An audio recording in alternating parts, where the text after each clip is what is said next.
बीमार रहने लगा। अब बीमारी धीरे धीरे बढ़ती चली गई। अब बीमारी में पैसा जाने लगा। अब भैया पुत्र है, इलाज करेगा जरूर, और बीमारी इतनी बढ़ती चली गई महाराज कि उसका सारा धन बीमारी में चला गया अब तो। और अब तो जो उसके भाई के हिस्से की जमीन थी ना, उस बीमारी में लग गई सर।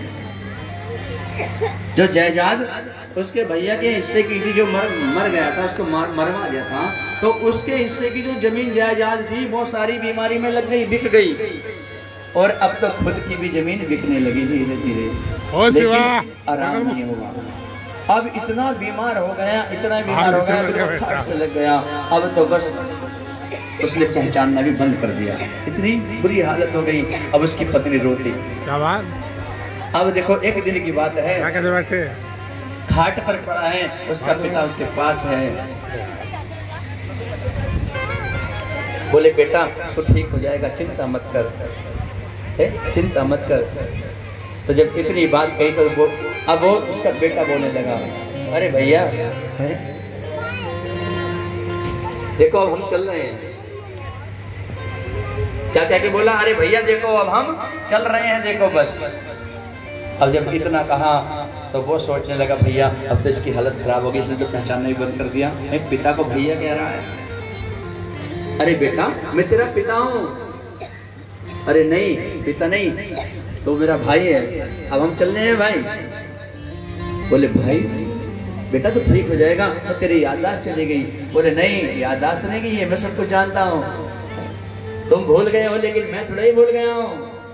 मैं तुम्हारा वही भाई हूँ जिसे आपने जक्सन लगा के मरवा दिया था। मेरे धन के चक्कर में देखो मैंने अपने हिस्से का धन भी समाप्त करा दिया, तुम्हारा भी लग गया। अब हम चल रहे हैं, हमने अपना बदला ले लिया। बोले भैया अरे ऐसा मत कर, ऐसा मत कर, तेरी जो पत्नी है अरे इसके बारे में तो सोच। बोले इसके बारे में क्या सोचूं, अरे ये कैसे रहेगी। बोले ये पत्नी पता है, ये पत्नी कोई और नहीं, ये वही वैद्य मेरी पत्नी बनकर के आया है जिसने मुझे जहर का इंजेक्शन लगाया है। अब उसका कर्म भोगेगी।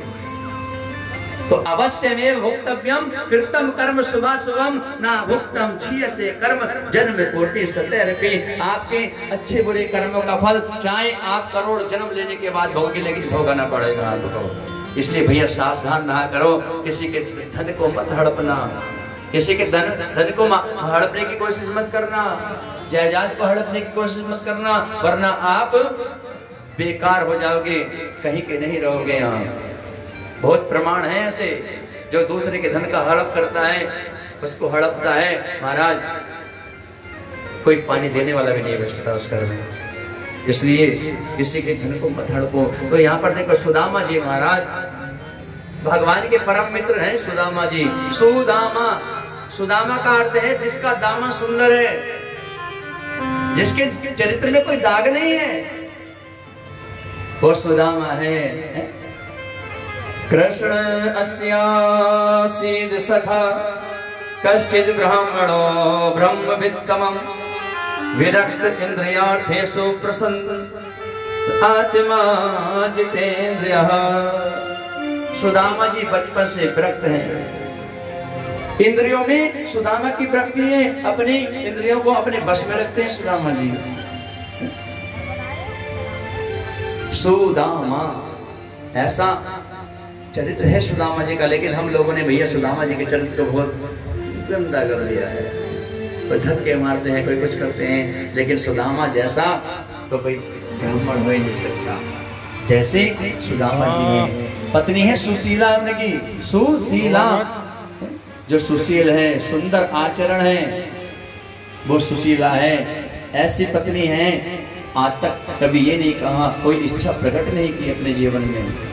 सुदामा जी के जीवन में ऐसे ऐसे मोड़ आए हैं कि सुबह को खा लिया, शाम का पता नहीं, कई कई दिन बिना भोजन के सुदामा जी ने काट दिए, बिता दिए, लेकिन अपने कृष्ण को कभी, भगवान को नहीं भूले, और भूलना भी नहीं चाहिए भैया। कितना भी कष्ट जीवन में आ जाए, लेकिन भगवान को कभी भूलना नहीं चाहिए। अब देखो कुछ लोग कहते हैं सुदामा जी दरिद्र हैं, ये तो कहते हैं। गरीब में और दरिद्र में अंतर है।